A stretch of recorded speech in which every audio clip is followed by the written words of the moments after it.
ko'rsam, mana tilsiz hayvon sekash yaqasiga bir qamishga tozalanan eshak kelib mana alov berib, otda cho'pon eshagim mana oxonaga qarang buni bo'lib qolgan. Inson ishimi shu.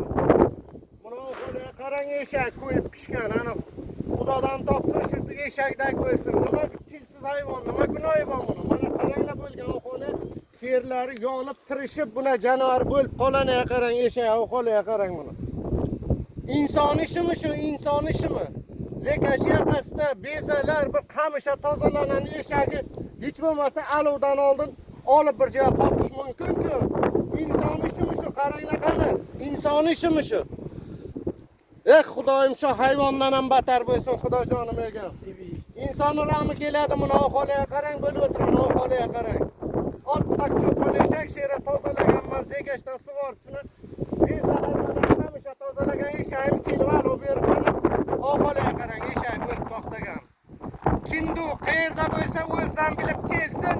Men yaxshi yomon bo'lib xeyli joylarga chiqib bir-birimizni bulg'amasdan kelsin mana eshak oxolini ko'rsin mana tanibadan mana qo'yib hamma joy pishib mana kallalar tishlovchil mana tirishib qolgan. İnson ishimi shu? Ongi bor inson boyatda yashaydigan odam, farzand boqadigan, oq suti onani emgan ota-onadan bo'lgan inson ishimi shu? Aytinglar qani inson ishimi shu? Ey o'ying qo'ysin ahmoq.